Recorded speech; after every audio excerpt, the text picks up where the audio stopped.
એક વખત ભગવાન બાલકૃષ્ણ એમના સખાઓ સાથે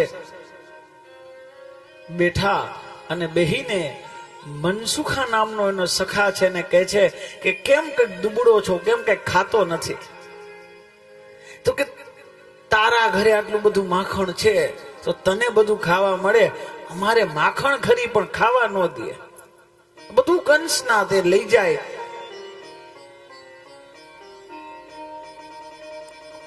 પણ હે મનસુખા, તારે તો મનનું સુખ નહીં, તનનું સુખ નહીં. ભગવાને વિચાર કર્યો, ક્રાંતિ કરી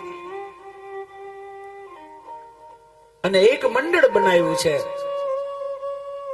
એના અધ્યક્ષ મહોદય કૃષ્ણચંદ્ર અને પછી બધા સખાઓ ભેગા થઈને માખણ ચોરી કરવું એવો વિચાર કરીને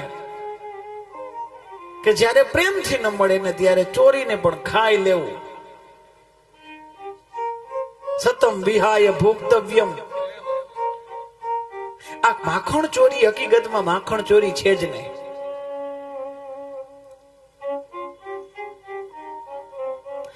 માખણ ચોરી જો માખણ ચોરી હોય તો ભગવાનને જો માખણ ચોરવું હોય તો હમણાં જ આપણે ચર્ચા કરી, ભગવાનનો જ્યારે આ બાલકૃષ્ણ ભગવાન જ્યારે ગોકુલમાં આવ્યા ત્યારે નંદરાયે 2 લાખ ગાય નું દાન કર્યું. હવે જેના ઘરે 2 લાખ ગાય હોય તો 2 લાખ નું તો દાન કર્યું, પણ 9 લાખ ગાય જેના ઘરે હોય તો એને દૂધ કેટલું મળે ને એને માખણ એના ઘરે કેટલું હોય, તો એને ચોરી કરવા જવું પડે જ નહીં. આ માખણ ચોરી એ ક્રાંતિ છે ભગવાનની. આ અદ્ભુત ક્રાંતિ કૃષ્ણે કરી છે. આપણું આપણે રખાય, આપણું બીજાને વેચવા ન જવાય.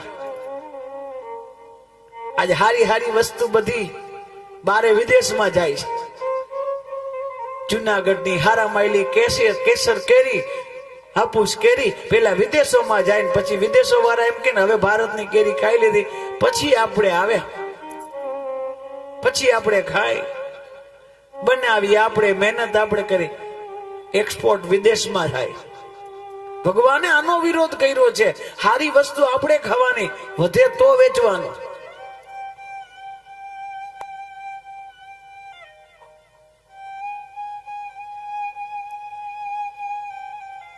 તો ભગવાન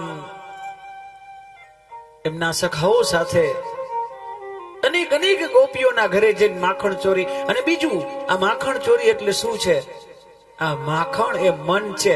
મન પણ માખણની જેમ પોચું જ હોય. આ મન છે, મન માધવમાં લગાડવાનું. અને જો મન માધવમાં નહીં લગાડી અને કંસના શહેરમાં દેશું તો ભગવાનને આને ચોરતાય આવડે છે. જો મન માધવને નહીં દિયો તો આને ચોરી કરતાય આવડે છે. કારણ કે આ ચોર નથી, આ ચોરનો સરદાર છે. વ્રજે વસંતમ નવનીત ચોરમ વ્રજાંગનાનામ વસનૈક ચોરમ અનેક જન્મર્જિત પાપ ચોરમ ચોરાગ્રગણ્યમ પુરુષમ નમામિ. આવી માખણ ચોરીની અદ્ભુત લીલાઓ છે. ગોપીઓ યશોદાના ઘરે જઈને ફરિયાદ કરવા જાય છે. फरियाद तो एक बहाना है, वैसे कृष्ण के घर जाना है. फरियाद तो एक बहाનું છે, પણ ઓલા નંદના છોરાને જોવા જાય છે, ઘણી વણી એને મળવા જાય છે. આ ગોપીઓનો ભાવ છે. પછી દામોદર લીલાઓની કથા બતાવી છે. ભગવાને બંધાણા છે માથી. ઘણા બધા કારણો છે ભગવાન કેમ બંધાણા, શું કામ બંધાણા.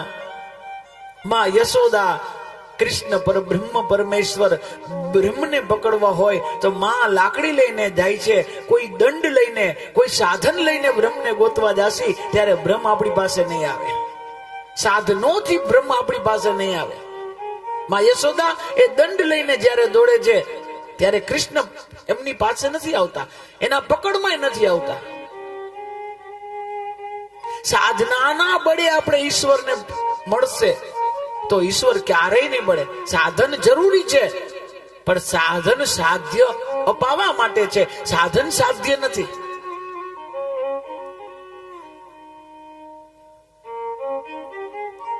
અને પછી યશોદાએ કર્યું શું કે પછી થાયકા એટલે દંડ મૂક્યો એક બાજુ અને માતાજી રોવા માંડ્યા.